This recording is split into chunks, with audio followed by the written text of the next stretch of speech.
Ya, salam semua. Selamat datang kembali di Zoom Sema Adonai. Dan kali ini kita kembali di Renungan Pagi pada hari Kamis tanggal 23 November tahun 2023. Selamat pagi Indonesia, selamat dini hari di Eropa, dan juga selamat malam di Amerika ya. Sekarang lagi Thanksgiving ya. Selamat Thanksgiving ya. Thanksgiving untuk Bu Heni yang ada di Amerika. Oke. Pada kesempatan kali ini kita akan mulai terlebih dahulu dengan berdoa ya. Mari kita bersatu dalam doa. Bapa kami yang di surga, terima kasih ya Tuhan atas anugerah yang Engkau berikan sepanjang hari ini sehingga kami dipertemukan kembali di Zoom meeting pada kesempatan kali ini untuk berbagi, sharing, dan membaca firman-Mu yang nanti akan diberikan renungan oleh hamba-Mu, Bapak Pendeta Dedi Kurniawan. Ya Tuhan, mampukan beliau untuk membimbing kami, jaga beliau selalu ya Tuhan, agar apa yang firman yang beliau sampaikan bisa menjadi rema dalam hidup kami. Berkait juga beliau serta keluarga beliau untuk menjadi selalu menjadi hamba-Mu, menjadi penyembah-Mu, di dalam nama Yesus Kristus Tuhan dan Juru Selamat kami. Haleluya, amin. Oke, mari kita akan buka acara kita dengan pujian yang akan dibawakan oleh Ibu Murni.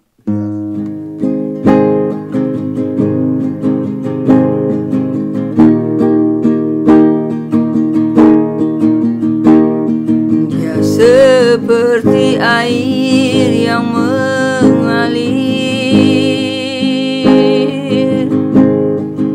di hatiku.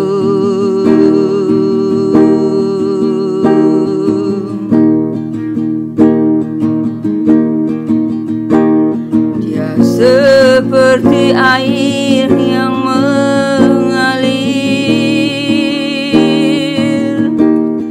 saat ini.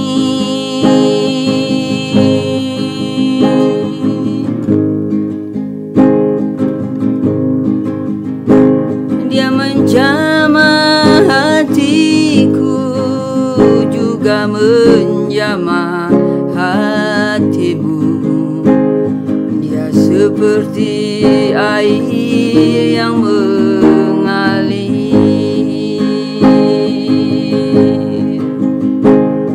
Oh Yesus, ya Yesus,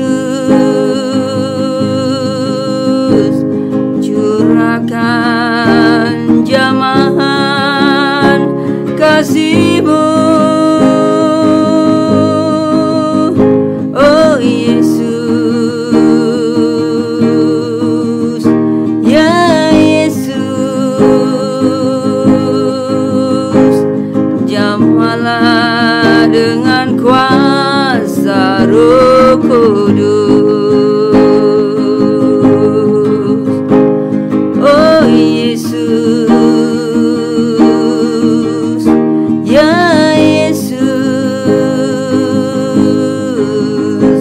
curahkan jamahan kasih-Mu. Oh Yesus, ya Yesus, jamahlah dengan kuasa Roh Kudus.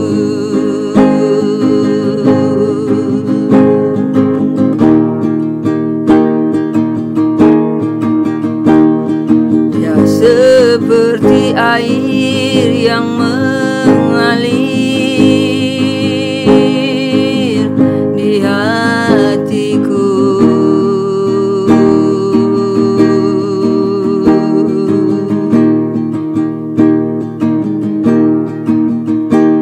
Dia seperti air yang mengalir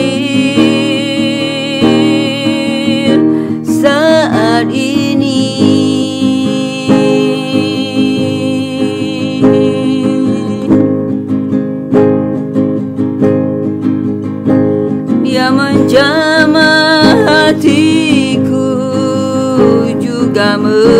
menjamah hatimu. Dia seperti air yang mengalir. Oh Yesus, ya Yesus, curahkan jamahan kasih-Mu. Oh Yesus,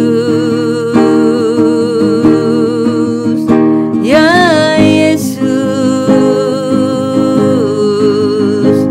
jamahlah dengan kuasa Roh Kudus. Oh Yesus, ya Yesus, jamahlah dengan kuasa Roh Kudus. Jamahlah dengan kuasa Roh Kudus.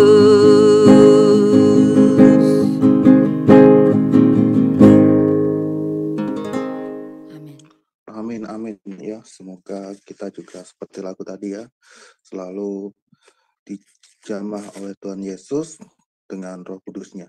Oke, kita langsung serahkan acara kita ke hambanya, Pak Dedi, silahkan.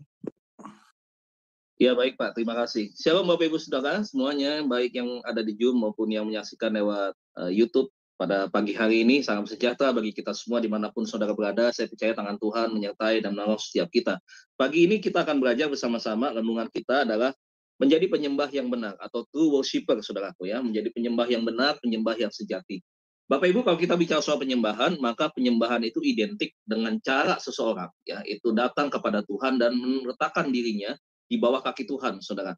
Nah, kekristenan itu adalah tidak lepas daripada penyembahan. Jadi kalau kita melihat bahasa-bahasa yang tertulis dalam Alkitab, baik itu di PL, di PB, kita banyak sekali menemukan kata-kata tentang menyembah, saudara ya. Nah, ketika kita menyembah di sana, ya, saudara bisa temukan kata-kata di dalam bahasa Perjanjian Lama, Yosua 7 ayat yang 6, saudara bisa temukan kata syaha di sana. Ya, kemudian di Perjanjian Baru di dalam kitab Lukas, saudara juga bisa temukan tentang kata proskuneo ya, Lukas pasal yang keempat ayat yang ke-8, proskuneo. Nah, kekristenan ini artinya adalah berbicara soal penyembahan, saudara. Abraham pertama kali ya itu datang kepada Tuhan ketika dia akan mempersembahkan anaknya Ishak. Ya, ketika dia akan mempersembahkan anaknya Ishak, dia berkata kepada bujangnya, kami akan sembahyang. Ya, sembahyang itu berbicara tentang bagaimana cara mereka menyembah. Ya, seseorang mendatang kepada Tuhan yang ia kenal dan memberikan penyembahan di dalam hidupnya dia kepada Sang Pencipta. Ya, digunakan kata worship pertama kali itu di dalam kitab Kejadian pasal yang ke-22 ayat yang ke-5.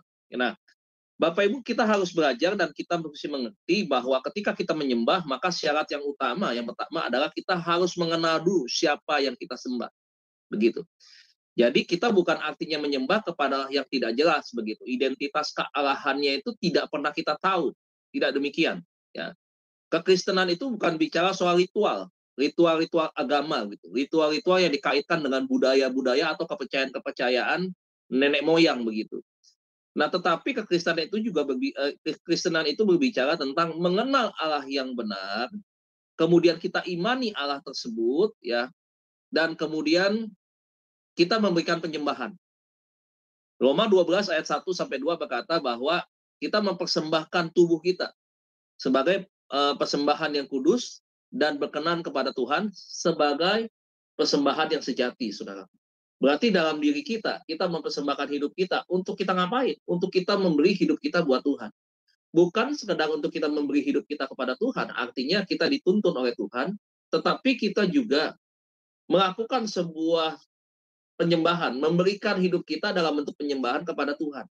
Nah, inilah yang membedakan kekristenan dengan agama-agama lain, saudara. Nah, kalau kita bisa melihat bahwa di dalam kita lihat lagu-lagu ya, lagu-lagu yang seringkali kita naikkan termasuk tadi yang disampaikan oleh Bu Murni bahwa Lagu itu juga berbicara tentang ekspresi sikap hati kita ketika kita datang menyembah kepada Tuhan.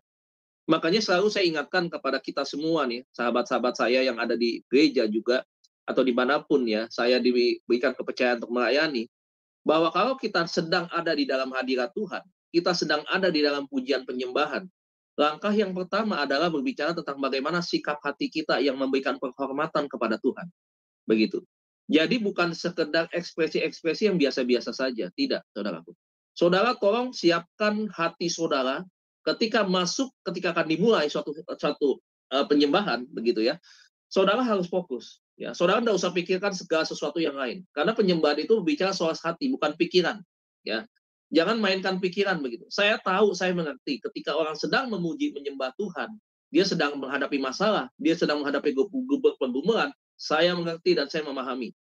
Tetapi ketika kita sedang mau masuk di dalam hadirat Tuhan nih, ketika kita mau menyembah Tuhan, ya, lakukanlah penyembahan itu dengan sungguh-sungguh. Saudara tidak usah terfokus dengan hal-hal yang ada di luar. Saudara jangan berfokus kepada masalah yang sedang terjadi.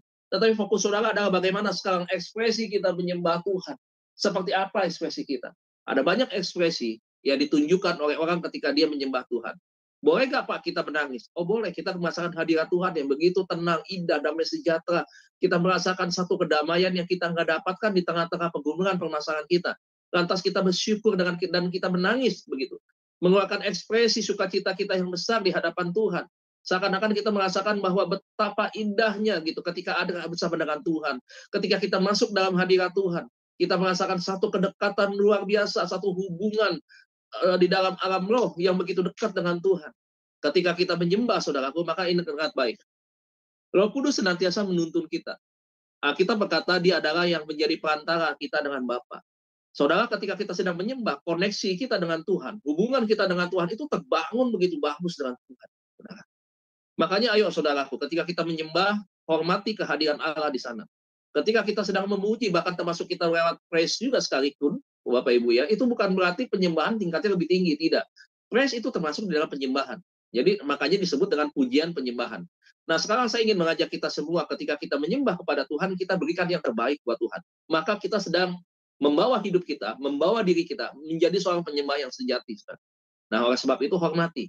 Ya, jangan ketika ada penyembahan, ya saudara pikirannya kemana-mana, begitu ya. Saudara tidak fokus, begitu ya. Saudara pikirkan sesuatu, begitu. Kemudian saudara juga merasakan bahwa, aduh masalah terlalu kuat, sehingga tidak mau ekspresi untuk menyembah itu keluar dengan secara secara ketulusan begitu dalam diri saudara. Nah, ini nggak boleh, saudara. Hormati ketika kita sedang masuk di dalam worship, maka beri yang terbaik buat Tuhan. Karena itu berbicara bukan tentang worship leader. Bukan berbicara tentang satu tim musik yang bagus, bukan.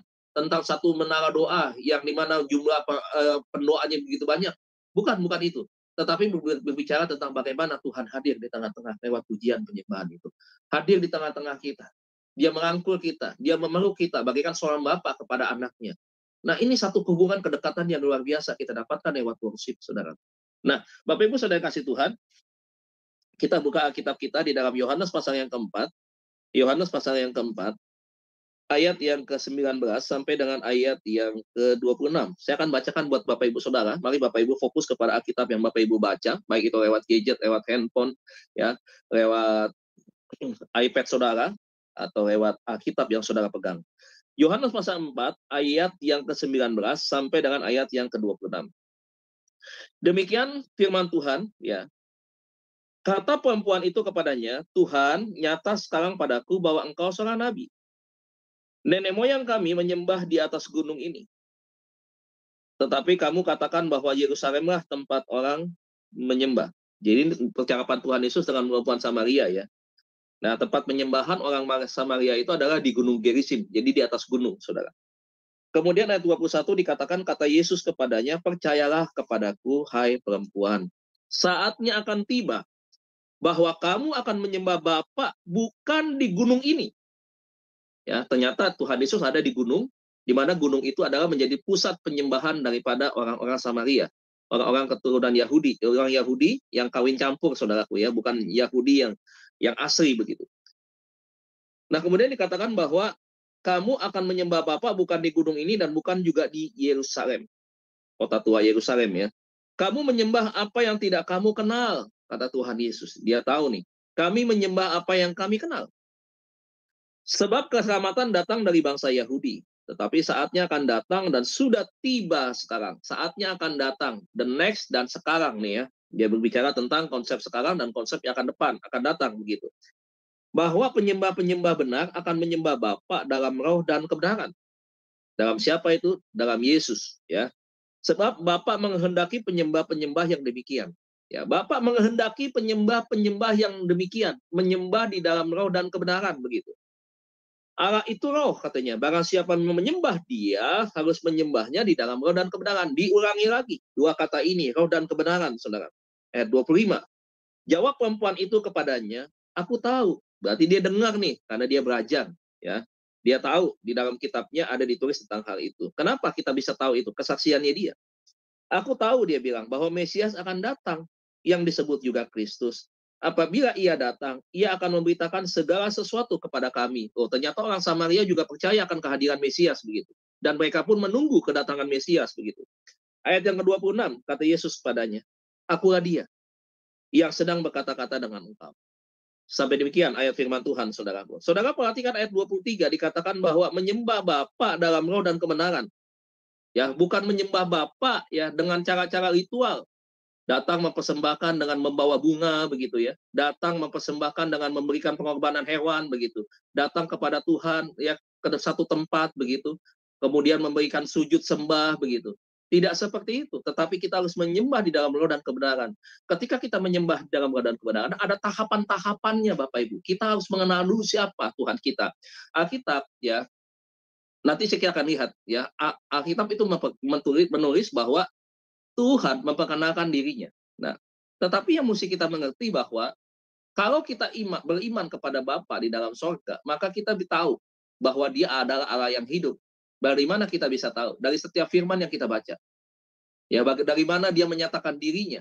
Dia melakukan karyanya, kemudian dia memberikan pertolongan-pertolongan yang nyata begitu kepada orang-orang yang dia pilih atau kepada umatnya begitu, saudara. Kita bisa membaca di dalam kitab Kejadian begitu banyak cara-cara Tuhan menolong dan melindungi serta menjaga umatnya, saudara. Nah, inilah salah satu yang harus kita pahami bahwa kita sedang mengenal Allah yang hidup, begitu. Nah, kembali saudaraku, ada satu penekanan yang dua kali diulang di ayat 23 dan 24, bahwa ayat ke-24 dengan sangat jelas sekali. Dikatakan bahwa Allah itu roh, wujudnya roh dia, ya. Dan barang siapa menyembah dia, barang siapa itu termasuk saudara dan saya. Waktu kita menyembah dia, maka haruslah, ini kata harusnya ya, berarti sesuatu yang wajib begitu ya, menyembahnya dalam roh dan kebenaran. Itu dia. Menyembah di dalam roh dan kebenaran. Kebenaran itu apa? Setiap firman yang kita baca. Kebenaran itu adalah Kristus sendiri. Nah, kita harus menghidupi itu di dalam iman percaya kita, saudara. Nah, inilah yang membedakan itu. Nah, makanya satu kali, saudaraku ya, saya pergi berkaitan dengan tugas dan pekerjaan saya pada waktu itu, ada di Pulau Sumba Timur waktu itu, saudaraku ya. Saya biasa kalau saya cari sapi waktu itu, saya pergi sampai ke pelosok-pelosok kampung ya. Jadi saya masuk ke satu daerah-daerah yang memang ada perkampungan cukup jauh memang dari kota di sana. Dan kepercayaan mereka adalah kepercayaan Marapu, saudara. Jadi kepercayaan Marapu itu apa, Pak? Jadi kepercayaan Marapu itu adalah kepercayaan yang masih penduduknya percaya kepada kekuatan-kekuatan alam begitu ya. Mirip dengan Jepang. Jepang juga begitu. Jepang juga masih banyak yang animisme. Walaupun ada beberapa mereka juga Shinto, tetapi juga tidak bisa lepaskan daripada kekuatan-kekuatan penyembahan terhadap alam begitu ya. Salah satunya mungkin pohon yang ada di Jepang. Ternyata di Sumba juga sama, mirip begitu. Jadi ada pohon-pohon yang memang disembah, yang dipercayai itu mendatangkan kekuatan. Saya ingat ada beberapa hal ya, dalam istilah bahasa Sumba pada waktu itu.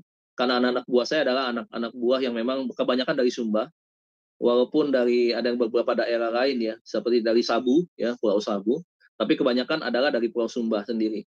Ya, kebanyakan dari ada Sumba Timur. Dan mereka juga ada yang beberapa dulu latar belakangnya adalah kepercayaan daripada Marapu. Nah, satu kali saudara, saya datang ke satu daerah itu, satu kampung. Waktu cari sapi itu saya disambut oleh seorang bapak tua. Jadi bapak tua ini duduk dengan pakai kacamata hitam begitu ya, tanpa menggunakan baju atasan begitu, celana pendek.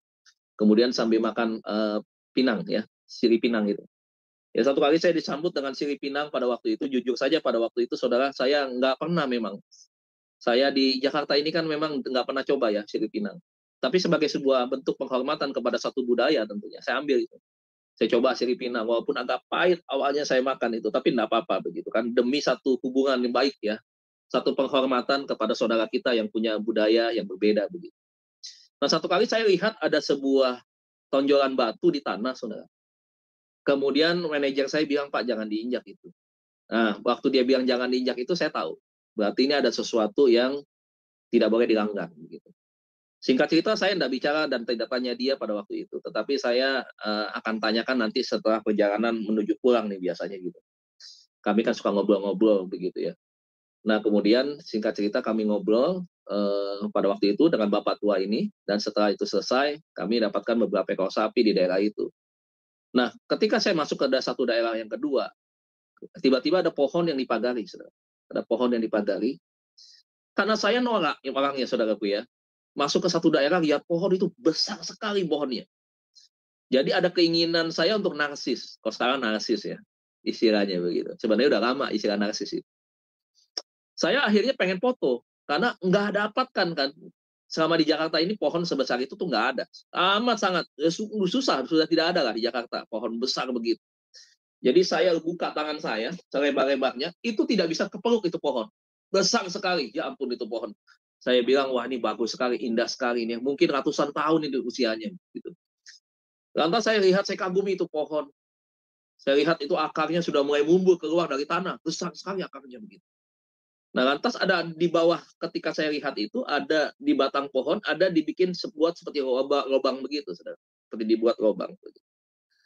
Nah, satu kali saya nggak tahu, saudara. Satu kali saya nggak tahu, saya foto-foto, ada gerakan kaki saya itu yang kurang sopan begitu. Lantas waktu saya foto begitu, manajer saya lihat.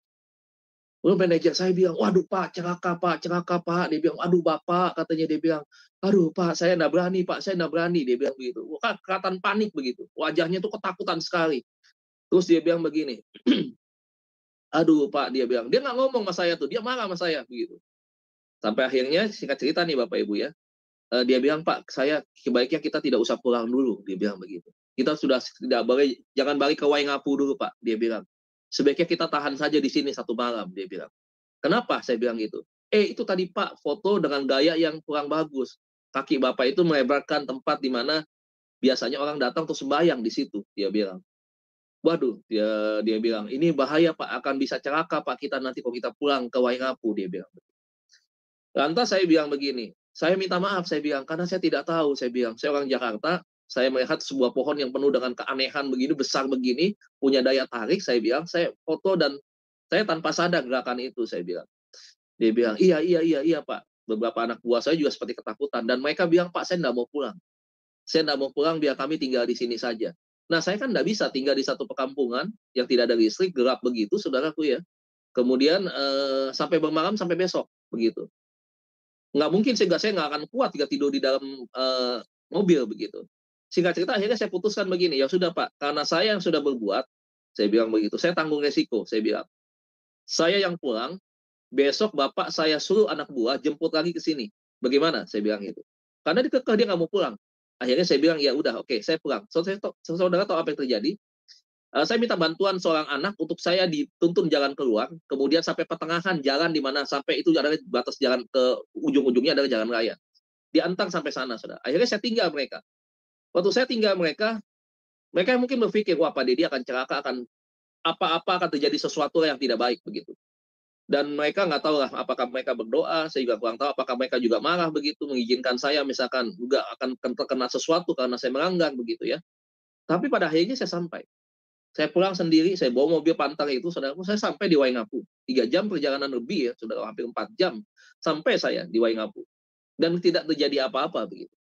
Jadi satu kali besok pagi saya BBM dia, tapi memang signal tidak ada, tetapi nggak apa-apa, saya kirim dulu begitu. Biar satu kali kalau ketika ada signal, pesan itu bisa masuk bahwa saya selamat dan saya ada di Waingapu gitu. Dan sampai akhirnya saya kirim anak buah untuk jemput mereka kembali ke jalan tadi malam begitu. Sampai akhirnya saya jemput, saudara. Nah, saudara lihat ya, satu kepercayaan bahwa di balik kekuatan-kekuatan alam ada pohon yang memberikan kekuatan, kemudian ada batu yang mendatangkan kekuatan, kemudian apalagi ada macam-macam ya yang diyakini memberikan sebuah kekuatan, dan di situ adalah di mana ada Tuhan mereka yang harus dijaga, dihormati dan seterusnya, itu seperti itu saudaraku, ya disakralkan seperti itu. Lantas inilah sebuah pembuktian bagi saya, sebenarnya saya tidak menantang, tetapi saya membuktikan bahwa Allah yang di dalam saya, yang saya sembah, adalah Allah yang hidup. Allah yang punya kuasa jauh lebih besar dari kuasa Allah manapun. Allah dan tanda kecil ya, Allah manapun. Dan saya yakin bahwa kalau saya disertai Tuhan, saya beriman kepada Tuhan, ya hambatan, halangan, rintangan, bahaya apapun juga dapat kami lewati. Begitu. Dan akhirnya saya bisa sampai kepada itu tadi, tempat kami yang ada di Waingapu. Dan ketika mereka ketemu saya, mereka malu, saudaraku. Mereka bilang, Pak, ini adalah salah satu bukti. Ya, jadi Bapak Ibu, sewaktu saya bekerja, saya juga seperti orang penginjil. Saya masuk, saya berbicara tentang Tuhan. Ketika saya ada di daerah Marapu, agama kepercayaan Marapu itu, saya juga beberapa kali ketika mau makan, saya berdoa, saya tunjukkan kepada dia. Saya mau pulang, saya berdoa di dalam nama Yesus. Sengaja keras-keras saya bicara soal itu. Saudara, itu adalah teknik salah satu penginjilan yang saya lakukan di sana. Dan ada yang cukup berhasil beberapa daerah, saudaraku ya, beberapa orang gitu maksudnya, itu berhasil. Kenapa? Karena lewat hubungan sapi tadi, dan mereka terima Tuhan. Ya, jadi ini bukan satu hal yang sia-sia. Mereka mengenal, mereka tahu Tuhan yang mereka sembah, Tuhan yang mereka layani itu sebenarnya siapa begitu. Dan hal ini dibuktikan juga dengan cara saya untuk saya berani pulang ke Sumba, ya, dengan cara itu tadi. Tidak pernah menghiraukan omongan mereka akan terjadi satu bahaya. Bapak akan mati, Bapak bahkan ini, itu, dan seterusnya. Ternyata tidak, saudaraku. Nah, Bapak Ibu, kita masuk di dalam inti pesan firman Tuhan hari ini. Kekristenan berbicara tentang penyembahan. Kekristenan berbicara tentang umat atau orang yang mencari Tuhan, datang sujud menyembah dia di dalam roh dan kebenaran. Nah, saudara dan saya adalah penyembah-penyembah sejati. Dan oleh sebab itu, penyembah-penyembah sejati adalah penyembah yang memberikan hidupnya buat Tuhan. Hidup yang berkudus, ya, hidup yang berkenan kepada Tuhan. Hidup yang tidak menyimpang, hidup yang ada di dalam jalan-jalannya Tuhan. Kehendak Tuhan itu dinyatakan di dalam kehidupan kita, dan kita membentuk kehendak Tuhan itu di dalam diri kita. Kemudian kita menjadi pelaku firman Tuhan. Pelaku ia adalah pelaku yang menyatakan kemuliaan Tuhan lewat kesaksian hidup kita, maupun kesaksian tentang kabar baik, tentang Kristus, tentang roh kebenaran itu, Allah yang hidup itu. Itu adalah makna atau ciri daripada orang yang menjadi penyembah sejati di dalam Tuhan. Orang-orang pilihan Tuhan, dia harus punya gaya hidup menjadi seorang penyembah, ya, menjadi seorang proskuneo, saudaraku, orang yang memberikan penyembahan, penghormatan, sujud, menundukkan diri kepada Tuhan. Nah, itu saudara dan saya. Nah, kita lihat, saudaraku, ada beberapa hal yang kita mesti pahami sebelum kita menjadi penyembah yang benar. Kita harus tahu 3 hal. Yang pertama, saudaraku, adalah mengenal Tuhan yang kita sembah. Siapa yang Tuhan kita sembah itu? Kita mencatat bahwa Tuhan itu di dalam PL, dia datang memperkenalkan dirinya. Saudara, kita lihat di dalam Kejadian pasal 3 dan 14 dikatakan bahwa dia datang kepada Musa dan dia menyatakan bahwa dia adalah Ehye, Ahyek, Ehye. Aku adalah aku. Dia memperkenalkan dirinya. Dia mengadakan tanda-tanda bahwa ketuhanannya itu. Saudaraku, lantas Musa dan semua bangsa Israel menjadi percaya. Bagaimana mereka bisa melihat dengan secara mata, secara langsung gitu.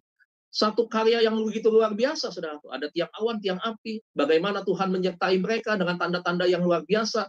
Tuhan menyuruh Musa untuk memukulkan tongkat itu dan tiba-tiba laut menjadi terbelah begitu. Ini Tuhan yang begitu luar biasa, Tuhan yang hebat. Memang dia adalah the real Tuhan ini. Tuhan yang sesungguhnya begitu. Bukan Tuhan yang katanya, iya katanya ada di sana begitu. Dan saudara, Yesus pernah menyampaikan pesan firman Tuhan ini ya kepada setiap kita ya di dalam Matius 24 ayat 26 nih. Matius 24 ayat 26 ya. Kita penting sekali untuk mengetahui hal ini. Yesus pernah memperingatkan selain dia bicara tadi kepada si perempuan yang ada di Samaria bahwa bukan lagi di atas gunung, bukan lagi di Yerusalem. Tuhan juga memberikan penjelasan kepada kita. Bukan penjelasan, tetapi menyampaikan pesan kepada kita tentang hati-hati bahwa menyembah Tuhan itu bukan pada satu tempat. Bukan seperti itu. Kenapa? Karena Tuhan kita ini adalah Tuhan yang omnipresent. Dia ada di mana-mana. Dia ada di mana-mana. Di waktu yang sama, dia tidak terbatas oleh ruang dan waktu. Begitu. Jadi Tuhan yang sama hari ini ada di BSD, Tuhan yang sama hari ini ada di Amerika di tempatnya Bu Heni, ada yang ada di luar Jawa, banyaklah saudaraku ya, tempat-tempat kita berbeda, tetapi kehadiran Tuhan itu ada di sana. Nah, saudara, kita lihat Matius 24. Matius 24 ayat yang ke-26. Ya, Matius 24 ayat 26. Ini diingatkan Tuhan Yesus sendiri yang ngomong nih. Ya, hebat, dahsyat, luar biasa. Terima kasih Tuhan. Matius 24 ayat 26 dikatakan demikian. Jadi apabila ada orang berkata, kata Tuhan ya, Jadi apabila orang ada yang berkata, apabila orang berkata kepadamu, lihatlah ia ada di padang gurun, janganlah kamu pergi ke situ. Atau lihat, ia ada di dalam bilik, janganlah kamu percaya. Jadi Tuhan sudah kasih tahu saudaraku bahwa kehadiran Tuhan itu bukan di padang gurun, bukan juga di dalam bilik atau di dalam satu tempat yang diyakini Tuhan tinggal di sana, begitu. Dan Tuhan itu tidak bisa kemana-mana. Tidak begitu konsep penyembahan, ya konsep ketuhanan di dalam kekristenan tidak. Tuhan di dalam konsep kekristenan itu dia hadir ada di mana-mana, bahkan dalam hati kita lewat Roh Kudus hari ini. Pribadi ketiga di dalam Allah Tritunggal, saudara. Dia hadir bersama-sama dengan kita. Dia menjadi perantara komunikasi kita dengan Bapa. Ini hebat, dahsyat, luar biasa. Kita disertai di dalam Roh Kudus yang bersama dengan kita ini. Ini keren banget, saudara. Ya, tidak ada agama yang seperti gini. Nggak ada, Bapak Ibu. Tidak ada. Coba kalau saudara bandingkan, kita tidak sedang beragama. Begitu. Kita sedang membangun relasi, karena kekristenan bicara soal relasi, hubungan antara Bapa dan anak. Bukan sebagai majikan dan tuan. Bukan. Bukan majikan dengan hamba, bukan. Atau bukan tuan dengan hamba, bukan. Agama-agama lain mungkin konsepnya seperti itu. Ada kewajiban-kewajiban yang memaksakan umatnya untuk datang menyembah, berdoa harus begitu. Apabila tidak ada sanksi-sanksinya. Tidak. Kekristenan berbicara soal hubungan Bapa dengan anak, satu hubungan yang intim, kedekatan yang sangat-sangat luar biasa, tidak bisa dipisahkan begitu. Ini kita berbicara soal kekristenan. Makanya dikatakan bahwa hati-hati kata Tuhan. Jangan cari Tuhan di padang gurun, karena itu bukan tempat tinggalnya Tuhan begitu. Ya, jangan cari di dalam bilik begitu. Bukan di sana tempat tinggalnya Tuhan gitu. Tuhan ada di dalam setiap hati kita. Dan kapan waktu saja kita bisa berdoa kepada Tuhan. Dia juga menyinggung ya tentang berdoa yang benar Tuhan. Bukan hanya menjadi penyembah yang benar, berdoa yang benar. Berdoa-doa yang benar itu bukan sembahyang di satu tempat begitu, kemudian di tikungan-tikungan jalan begitu ya. Bukan seperti itu. Ya, bukan di satu daerah-daerah tertentu, bukan. Tuhan bilang mudah sekali di dalam kekristenan ketika kita menjadi orang percaya, menjadi anak-anak pilihan Tuhan, yaitu kita berdoa, kita memuji Tuhan, menyembah. Di mana? Di dalam kamar kita masing-masing, Bapak Ibu. Tidak perlu dilihat oleh orang. Tidak perlu dipuji oleh orang, tidak perlu. Makanya saya selalu bilang, yang masuk ke dalam menara doa kan tidak pakai baju-baju agama kan. Nggak usah. Kita pakai baju biasa seperti saya, seperti ini aja, kita bisa menyembah Tuhan begitu. Tidak perlu pakai ritual-ritual agama segala macam. Pakaian bajunya penunjukan identitas tertentu, begitu kan? Gaya-gaya menggunakan atribut-atribut tertentu. Tidak, mencari Tuhan tidak seperti itu. Tidak, begitu. Makanya simpel sekali di dalam kekristenan. Tapi bukan berarti kita tidak menghormati. Kita sujud menyembah kepada Tuhan. Ya, kita memuji kebesaran Tuhan keluar dari hati kita paling dalam, karena itu kerinduan di dalam diri kita, dan itu adalah kebutuhan kita untuk komunikasi kita dengan Tuhan, untuk kita membangun kedekatan dengan Tuhan. Itu ada sebuah kebutuhan. Doa adalah kebutuhan. Maka kita lihat, saudaraku, itulah prinsip sejati di dalam perjalanan kita sebagai anak-anak Tuhan. Kita melakukan sebuah penyembahan, dan penyembahan seperti inilah yang Tuhan inginkan. Ketika kita menyembah di dalam roh dan kebenaran. Prinsipnya, saudaraku, ketika kita menjadi penyembah yang benar, maka tuntunan Tuhan membawa kita untuk kita harus hidup benar terlebih dahulu. Ingat gak, saudaraku, ada firman Tuhan mengatakan bahwa doa orang benar besar kuasanya. Bagaimana kalau kita tidak menjadi orang yang benar, kita tidak menjadi penyembah yang benar, lantas setiap doa kita dijawab oleh Tuhan? Tidak bisa. Makanya kenapa? Roma 1 ayat 2 mengatakan persembahkan hidupmu, dirimu, hatimu buat Tuhan. Begitu. Karena Tuhan mau saudara dan saya menjadi orang yang benar. Gaya hidupnya gaya hidup yang menjadi penyembah yang benar. Nah, punya doa yang berkuasa, doanya doa yang benar. Inilah yang Tuhan mau, saudaraku. Ini tidak bisa dilepaskan satu persatu, saudara. Ini saling terkaitan semua, begitu. Jangan karena kita berpikir kita sudah menjadi pendoa, kemudian kita berdoa, doa kita pasti doa orang benar. Doa yang punya kuasanya. Nggak bisa begitu, Bapak Ibu. Kita harus melewati tahapan-tahapan itu. Hidup dulu di dalam kebenaran, menjadi penyembah yang benar, dan doa yang kita naikkan adalah doa yang punya kuasa. Karena kita adalah orang-orang benar yang Tuhan kehendaki. Bapak menghendaki yang demikian. Bukan berarti nih, dengar baik nih, Bapak menghendaki, kalau jemaatmu kaya, sukses, hebat, asetnya puluhan miliar, kau menjadi penyembah yang sejati ya nak. Nggak ada Alkitab bilang begitu. Allah tidak menginginkan itu. Allah kita tidak mata duitan, Pak Bu. Allah kita tidak pernah menyuruh pemuka-pemuka agamanya untuk memberikan sesuatu keluar duit begitu, banyak keluar duit gitu untuk dia. Enggak seperti itu. Yang tidak menghendaki, Tuhan tidak menghendaki yang demikian. Atau Tuhan bilang yang minimal aku terima penyembahannya adalah yang lulusan S1 teologi. Yang bukan S1 teologi, silahkan. Anda tidak layak untuk menyembah saya. menyembah aku, begitu. Nggak bisa, nggak boleh. Apakah begitu pakai syarat? Tidak ada syarat. Itulah hebatnya di dalam kekristenan. Siapapun boleh menyembah. Mohon maaf, yang pekerjaan office boy, you punya hak untuk menyembah kepada Tuhan. Siapa lagi, saudaraku? Orang yang bukan, orang mantan penjahat pun punya hak untuk datang menyembah kepada Tuhan. Mempersembahkan hidupnya kepada Tuhan. Bertobat sungguh-sungguh. Tuhan terima, saudara. Jadi bukan kekayaan. Bukan mobil mewah yang Tuhan kehendaki dalam dirimu. Bukan. Bukan pencapaian-pencapaian prestasi dirimu. Wah, kau hebat, kau temukan ini, temukan itu. Kau punya prestasi dunia. Bukan itu, bos. Bukan. Bukan. Jadi jangan salah dimaknai nih Bapak Ibu. Setiap hari kita latih gaya hidup kita menjadi penyembah yang benar. Saya nggak tahu jam-jam doa saudara, jam-jam pujian penyembahan saudara. Saya sih sarankan nih Bapak-Bapak juga sukalah menyanyi buat Tuhan. Kalau Bapak-Bapak suka menyanyi untuk lagu dunia, tidak pernah menyanyi lagu-lagu Tuhan, untuk Tuhan. Waduh, kebalik Pak, Bu. Ya, kembali menyanyilah untuk Tuhan setiap hari. Setiap hari ini Bapak Ibu bisa di ruangan Bapak Ibu yang pasang lagu instrumental apa, lagu rohani begitu ya, kalau nggak mau ada suaranya, setel aja dari YouTube. Saya punya seorang hamba Tuhan, teman, rekan pelayanan, sudah tua si tante ini, 80 tahun lebih, dan dia punya seorang putri tinggal bersama dengan dia yang tidak menikah putrinya. Itu setiap hari, setiap pagi, itu TV-nya dinyalain, saudara, TV yang ada YouTube-nya. Itu non-stop terus tuh, lagu pujian penyembahan. Kalau tidur dia matiin. Tapi ketika dia bangun, sampai dia masih beraktivitas, dia belum tidur, itu pujian penyembahan mulu. Saya lihat ada lagunya si ini, dinaikin yang non-stop di YouTube itu. Jadi kalau waktu datang masuk ke rumahnya itu adem banget. Adem, aduh tenang, sukacita, enak saudaraku. Ya bagaimana saudara-saudara bisa bayangkan, bisa renungkan, berjam-jam, kalau dia 12 jam misalkan aktivitasnya di rumah, 12 jam itu, 12 jam berisi pujian penyembahan. Kadang-kadang si tante ini juga berdoa, ada jam-jam khusus dia berdoa. Begitu, si anaknya juga berdoa. Saudara bisa rasakan bagaimana hadirat di Tuhan di rumah itu. Waduh, kuat banget saudara. Enak Bapak Ibu, enak banget. Makanya ayo saya menghimbau nih. Sekarang kita latih gaya hidup kita menjadi penyembah yang benar. Ayo Pak Bu, perbanyak. Mulut kita pakai untuk memuji Tuhan lewat lagu-lagu. Ya, saudara di HP saya download nih. Saya download lagu-lagu rohani, ya, kemudian saya simpen atau saya pindahin dari laptop saya masukkan ke memory card di sana. Kalau saya pergi ya, saya jalan ya, saya kecilin, saya pakai headset itu. Saya dengerin lagu rohani. Nggak kenceng-kenceng banget, nanti bahaya di jalan. Tidak, pelan-pelan gitu saya dengerin. Aduh, enak, indah Bapak Ibu. Indah, betul. Waduh, kita semangat sukacita berlimpah di dalam Tuhan ketika kita memuji dan menyembah. Jangan lupa, seorang penyembah yang sejati, ketika dia memuji dan menyembah, dia bisa mendatangkan hadirat Tuhan yang kuat. Korelasinya dengan kehadiran Tuhan ketika ada di tengah-tengah kita adalah apa? Bentuknya, ada mujizat yang terjadi.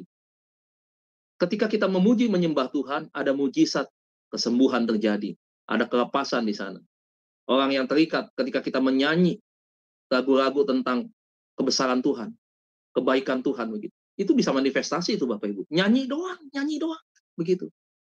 Itu bisa, waduh, orang bisa manifestasi itu yang mereka terikat dengan kuasa-kuasa kegelapan begitu. Saudara lihat betapa hebatnya kuasa Tuhan itu. Apakah kita masih nggak percaya bahwa Tuhan itu Tuhan yang hidup? Ketika lewat pujiannya saja, saudara. Orang dijamah, orang tersentuh, bertobat, yang terikat bertahun-tahun bisa lepas, saudara. Waduh, keren banget Bapak Ibu. Cuma nyanyi doang itu.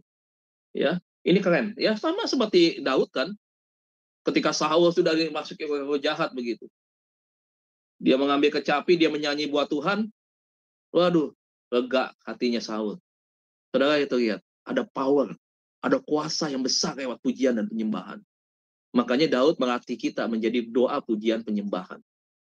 Gaya hidup ini diambil oleh Pak Niko di dalam GBI.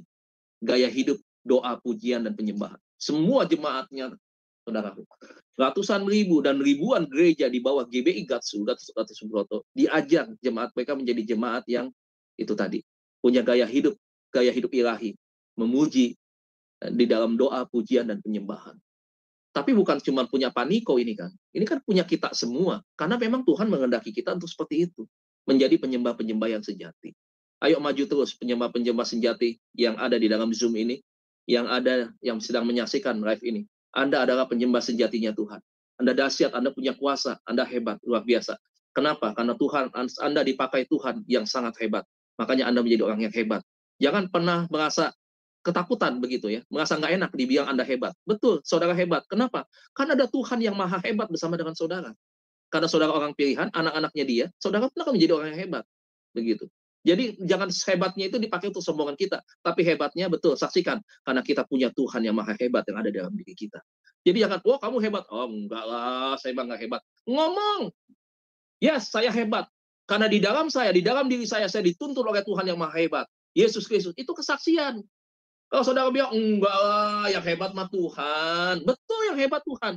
Tetapi seakan-akan kita mengecilkan bahwa Tuhan yang bekerja di dalam kita itu, artinya begini, kita tuh nggak siap begitu. Nggak siap begitu. Kenapa kita nggak siap? Itu tadi. Yang ngomong aja terus terang, memang iya, saya hebat karena Tuhan yang memampukan saya untuk hebat. Itu bukan karena saya. Bukan karena pintaran saya. Bukan karena ijazah teologi saya. Bukan koneksi pelayanan saya. Bukan jadwal pelayanan saya yang padat setiap minggu. Bukan itu. Karena Tuhan yang memakai saya, maka saya menjadi orang-orang pilihan dia yang hebat.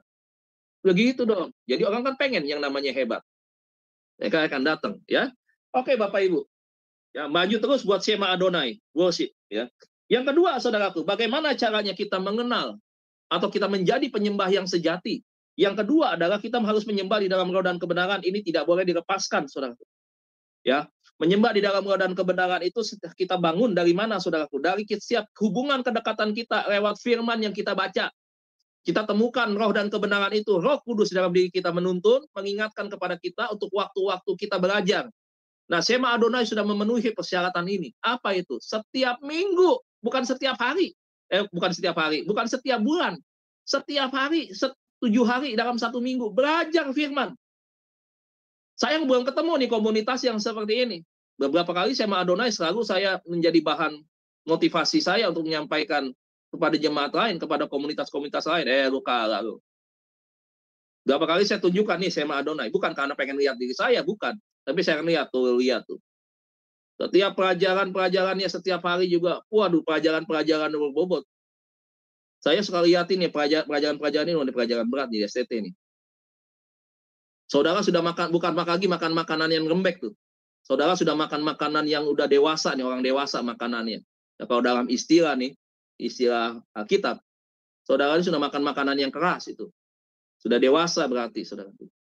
Nah, kalau sudah dewasa rohani, maka jagalah hidup kita. Jangan kita kembali kepada kanak-kanak rohani atau bayi rohani begitu. Yang apa-apa sedikit-sedikit ngambek begitu. Apa-apa sedikit itu kecewa, apa-apa sedikit mengukur dengan duit, dengan materi begitu. Yesus kasih kita tuh nggak pakai duit kok. Dia nggak minta suruh kita tebus kok. Atau Yesus bilang, kalau nggak bayar nih, gue kasih tangan gue doang nih untuk keselamatan lo nih. Gue nggak mau mati buat lo sepenuhnya, mati. Nggak mau begitu. Harus bayar ya. Apakah Tuhan ngomong begitu? Kagak, Tuhan nggak bilang begitu. Gratis, full dia berikan kepada kita. Karena kasihnya begitu besar. Dan nggak ada yang seperti itu. Memang betul, sampai hari ini nggak ada. Saya pun kalau ditanya, mau nggak mati buat orang lain? Nggak mau jawabannya. Saya pengen hidup, saya punya anak, saya punya harapan, saya punya keinginan. Nggak mau saya. Tapi yang hebat itu, Tuhan yang dahsyat itu, dia mau mengambil rupa sebagai manusia. Dia mau mati untuk tebus kita semua. Supaya kita jangan mati nih. Biar dia saja menjadi korban penebusan. Dan biar kita ini kembali kepada sang pemilik, sang pencipta. Siapa itu? Bapa di dalam surga. Satu rancangan yang hebat yang akan kita temukan oleh agama lain. Makanya bertobatlah mereka yang murtad-murtad. Kau tinggalkan Tuhan itu karena kejabatan. Mungkin karena uang, karena jodoh. Bertobatlah betul-betul. Kau mendapatkan sesuatu untuk apa di dunia ini. Tetapi kau kehilangan segala-galanya selama-lamanya. Kau pertahankan harta dunia hari ini. Kau tidak menjadi penyembah yang benar. Kau hanya cari uang. Uang yang menjadi sesembahanmu setiap hari. Kau pikirkan bagaimana omset bisa bertambah setiap hari. Dari ratusan juta, saudara mungkin sampai miliaran kau berpikir. Setiap hari begitu kerja keras. Kadang-kadang you tidak bisa tidur. Memikirkan bagaimana nih omset harus tercapai. Bagaimana nih pegawai harus ditambah. Bagaimana kapasitas produksi harus dinaikkan. Bagaimana saya harus buka cabang di sana, di sini, perusahaan-perusahaan yang bisa berkembang. Begitu. Saudara hanya memikirkan sesuatu yang dunia sementara yang tidak bisa menyelamatkan hidupmu. Alkitab berkata bahwa pada hari kemurkaan harta tidak berguna. Tidak berguna hartamu. Tidak berarti Tuhan langsung melihat hartamu gitu banyak dan kemudian bilang malaikat, ya udah malaikat kita nego aja dah. Ya udah kasihanlah dia karena dia hartanya banyak, ya udah masukkan dia ke surga. Enggak ada istilah begitu. Ya, jangan bodoh dibodohi oleh dunia ini. Duit perlu. Uang perlu kita sama hidup dunia ini. Uang penting buat pelayanan. Uang penting untuk melakukan diakonia. Uang penting untuk melakukan pelayanan misi. Uang penting untuk mengembangkan pelayanan-pelayanan yang lainnya. Bahkan pelayanan-pelayanan anak sekolah minggu kita yang seringkali ditelantarkan. Orang tuanya bertumbuh rohaninya, anaknya nggak pernah diperhatikan. Sekolah minggunya tidak pernah diperhatikan. Gerejanya hebat, mapan, di mana-mana buka cabang besar-besar, bagus-bagus. Sekolah minggunya ala kadarnya. Nah, perhatikan anak-anak itu juga. Jadikan mereka itu calon-calon menjadi penyembah yang sejati. Fasilitasi mereka dengan fasilitas yang sekarang yang mereka butuhkan. Begitu. Jangan mereka dilupakan. Saya melihat banyak hari ini hanya mereka aja orang tuanya bertumbuh. Anaknya, diserahkan aja anak sekolah minggu, guru sekolah minggu, udah selesai. Nggak begitu Pak Bu.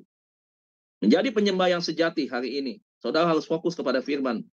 Firman yang kita baca setiap hari, kita pelajari setiap hari, baik itu konteksnya, sejarahnya, maksudnya, ya, tokoh-tokohnya, itu yang kita pelajari. Itulah roh kebenaran.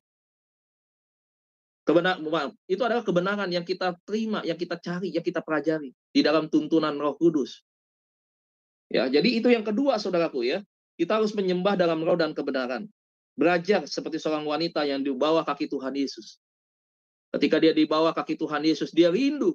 Dia sangat nanti-nantikan. Dia bisa berjumpa dengan Tuhan secara pribadi. Maria duduk di bawah kaki Tuhan. Dia menyimak perkataan Tuhan. Seakan-akan dia tidak mau lepas daripada Tuhan. Dia di bawah kaki Tuhan sambil dia mendengar, dia membasuh kaki Tuhan. Ada pengorbanan di sana. Minyak narwastu yang begitu mahal. Dia persembahkan buat Tuhan. Dia di kaki Tuhan, dia mendengar telinganya tentang firman dan pengajaran Yesus yang sempurna. Siapa yang mau nentang teologi Tuhan Yesus? Saya iri lihat perempuan ini, Maria ini. Dia duduk di bawah kaki Tuhan, sementara Marta sibuk di dalam pekerjaan pelayanan. Itu sama tuh dengan hamba-hamba Tuhan yang sekarang menonjolkan pelayanan. Bukan cari Tuhannya, bukan melayani Tuhannya, melayani diri sendiri lewat pekerjaan pelayanan Tuhan. Itu, dia sibuk sendiri sana-sini, sana-sini. Oh, mau cari pengakuan dan seterusnya.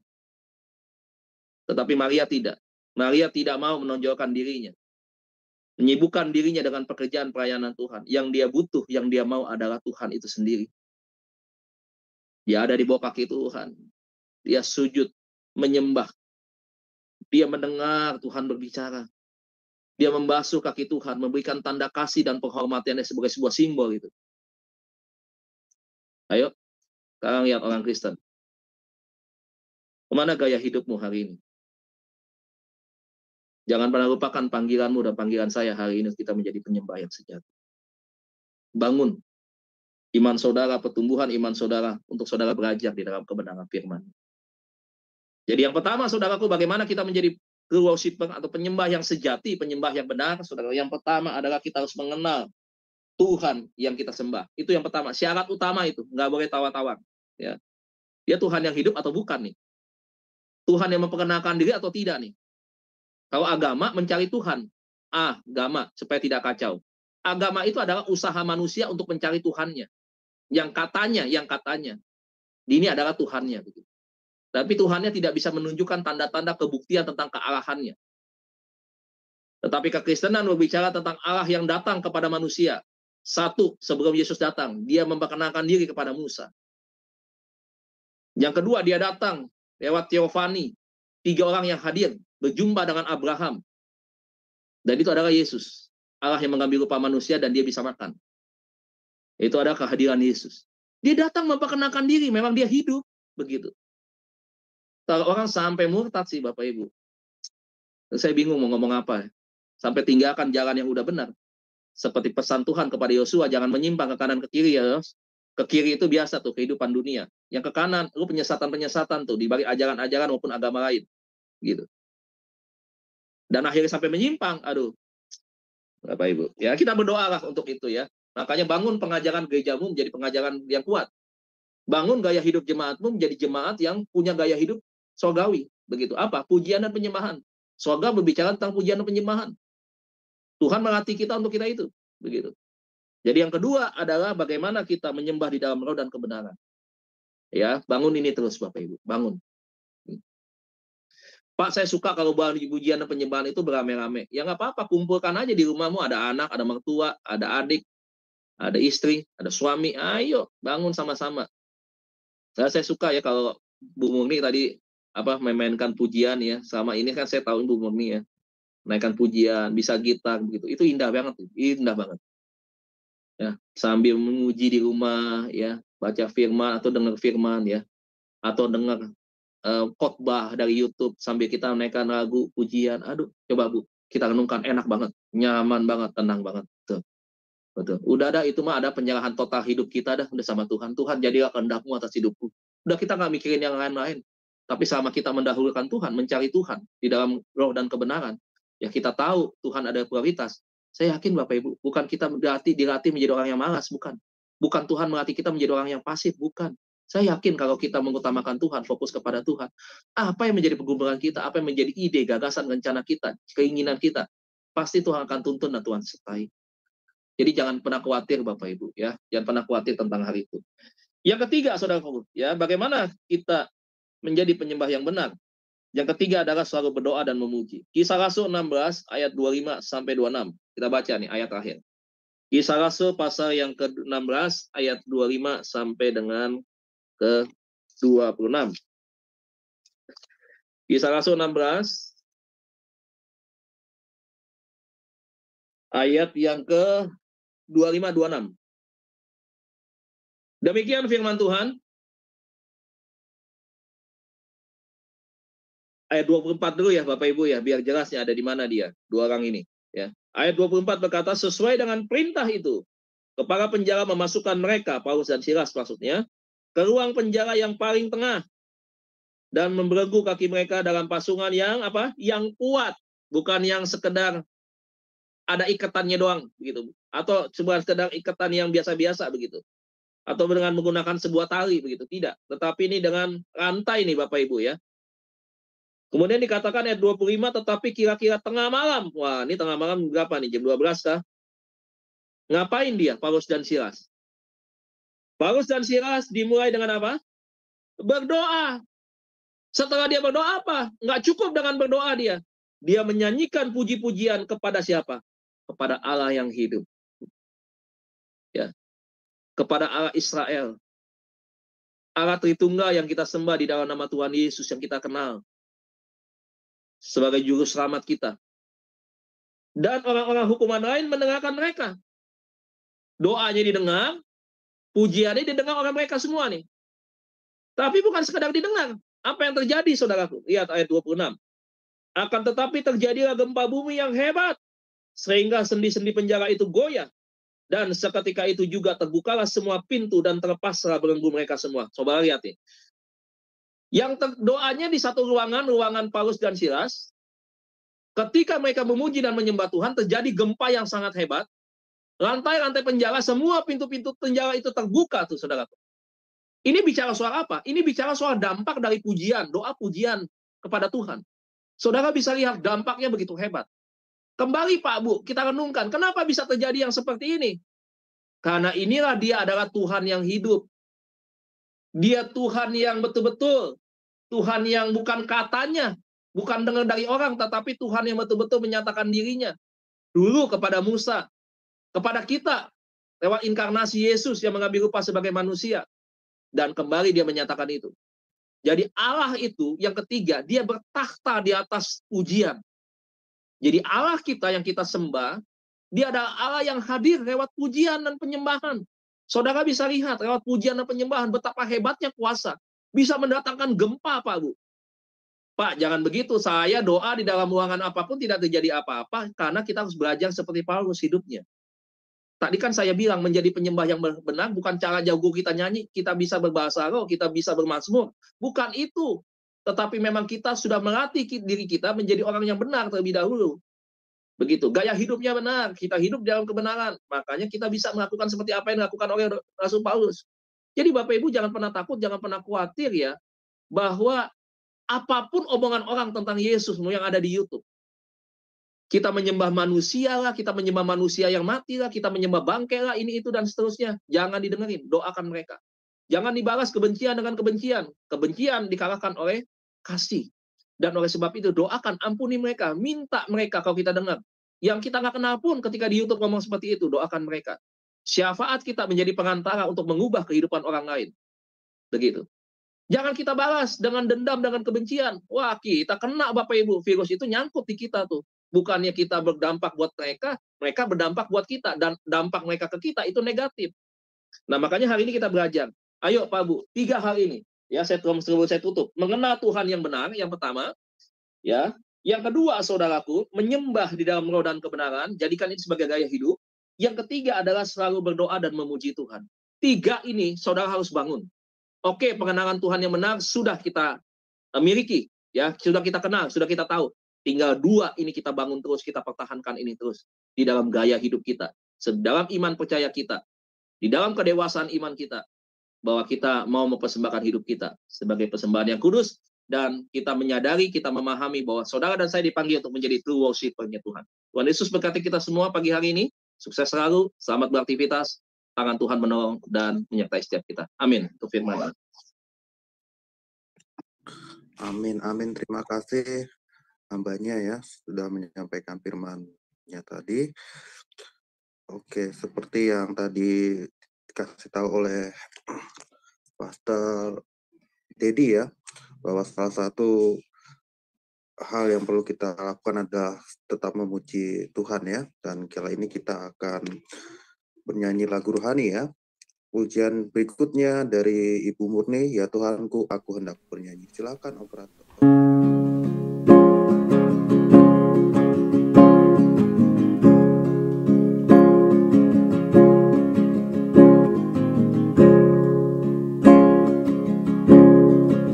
Ya Tuhanku, aku hendak bernyanyi bagimu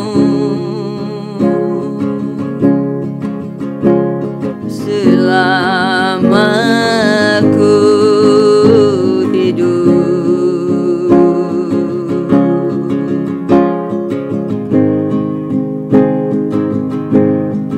Ya Allahku, aku hendak bermazmur bagimu selagi ku ada.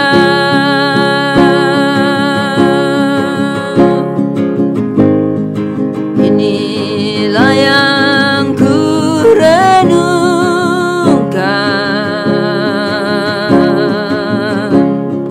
setiap waktu.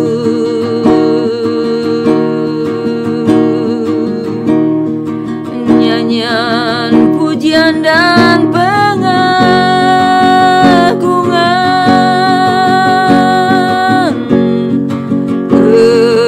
kepadamu.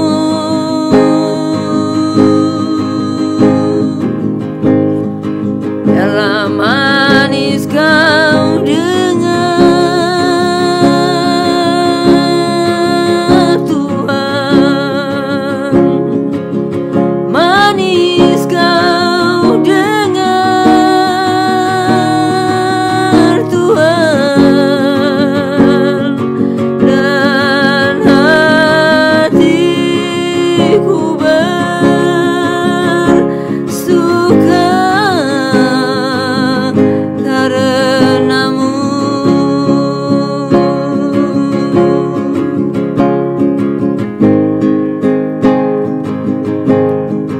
Ya Tuhanku, aku hendak bernyanyi bagimu selama aku hidup. Ya Allahku, aku hendak bermazmur bagimu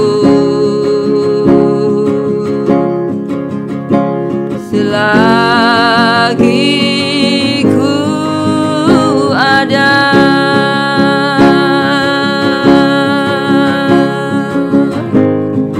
Inilah yang ku renungkan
karenamu.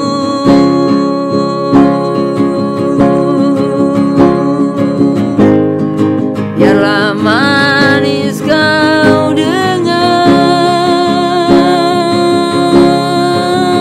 Tuhan, manis kau dengar Tuhan,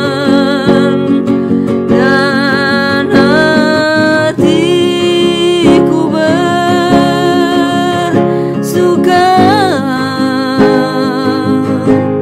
karenamu.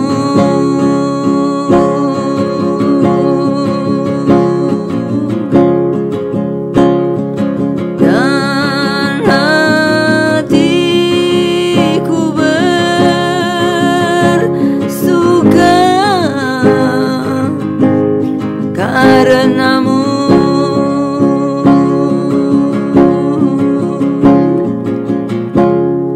Amin.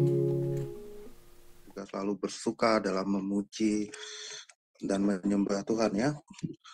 Oke, untuk berikutnya ya, kita untuk esok hari masih di renungan pagi, dan untuk malam harinya nanti ya, untuk malam hari nanti waktu Indonesia Barat ada episode ketiga ya dari misiologi bersama dengan Ibu Anita Butars, yang nanti moderatornya adalah Ibu Aling ya, Sister Aling. Judulnya nanti adalah Sejarah Gerakan Misi. Ya, jadi ada sejarah ya di situ ya, yang pasti akan menambah ilmu pengetahuan kita tentang firman Tuhan. Sebelumnya kita akan bersatu dalam doa ya. Mari kita bersatu dalam doa. Bapa kami yang di surga, Tuhan yang hidup, Tuhan satu-satunya Tuhan yang benar, ya Tuhan, mampukan kami selalu senantiasa hati kami untuk riang gembira menyembah-Mu dalam roh dan kebenaran, menjadi penyembah-Mu yang benar, penyembah-Mu yang sejati, karena Engkau-lah satu-satunya Tuhan yang benar dan satu-satunya Tuhan yang sejati. Masukkan kami untuk lebih dalam mengenal-Mu, masuk ke dalam hadirat-Mu. Ya Tuhan, berkati juga hamba-Mu, Bapak Dedi Kurniawan, supaya apa yang beliau sampaikan pada kesempatan pagi hari ini bisa menjadi rema dalam hidup kami di pagi hari ini. Mampukan kami bukan hanya untuk mengingat apa yang beliau sampaikan, namun juga mampu melakukannya sesuai dengan kehendak firman-Mu. Berkati juga keluarganya dan juga kami semua yang ada di sini, dan saudara-saudara kami yang belum punya kesempatan untuk masuk ke dalam ini, dan selalu nangis kami dalam Roh Kudus-Mu, di dalam nama Yesus Kristus Tuhan dan Juru Selamat kami. Haleluya, amin. Selanjutnya doa blessing dari Pak Dedi Kurniawan. Silakan hambanya. Ya, baik, makasih Pak. Ya, mari kita berdoa. Bapak, terima kasih Tuhan, kami sudah melaksanakan renungan pagi kami pada hari ini ya Tuhan. Terima kasih Tuhan, Kau sudah memilih kami Tuhan. Terima kasih, Kau sudah mengingatkan kami untuk kami tetap terus menjadi penyembah-penyembah-Mu yang sejati ya Bapak. Terima kasih Tuhan, biar ini akan terus kami bangun menjadi gaya hidup di dalam iman kami, iman percaya yang kami bangun di dalam Engkau ya Bapak. Terima kasih Tuhan, sebentar kami akan melakukan aktivitas kami sepanjang hari ini. Tangan Tuhan kiranya menyertai dan menolong kami. Apapun yang kami kerjakan semua sesuai dengan kehendak Tuhan. Jauhkan kami dari pencobaan Tuhan, tetapi biar Tuhan kami semakin mendekat dengan Tuhan. Ada waktu-waktu hari ini kami berjalan bersama dengan-Mu, dengan tuntunan-Mu, dan apa yang kami lakukan untuk hormat dan kemuliaan Tuhan. Mari Bapak Ibu Saudara sekalian, angkat kedua tangan-Mu, buka hatimu, arahkan hatimu untuk terima berkat daripada Tuhan. Kekasih-kekasih Tuhan, hiduplah di dalam kekudusan dan kebenaran. Carilah Tuhan selama Ia berkenan untuk ditemui. Lakukanlah bagian-Mu yang terbaik untuk Tuhan. Apapun yang kita kerjakan hari ini, terus kita bangun sampai garis akhir kehidupan kita. Terimalah berkat Allah Bapa kita di sorga, cinta kasih daripada Tuhan kita Yesus Kristus. Pertolongan, penghiburan, penyertaan Allah Roh Kudus akan terus menyertai kita semua sepanjang hari ini. Sampai Tuhan Yesus datang di awan-awan permai. Maranatha di dalam kehidupan kita. Dan kita akan kembali kepada Tuhan di dalam kemenangan. Bahkan kita akan menjadi pemenang, bahkan lebih daripada pemenang. Yang percaya dan berkati, bersama-sama kita katakan. Amin. Amin. Selamat pagi Bapak Ibu, terima kasih Tuhan Yesus memberkati. Ya, selamat pagi semua ya, Tuhan Yesus memberkati. Silahkan operator.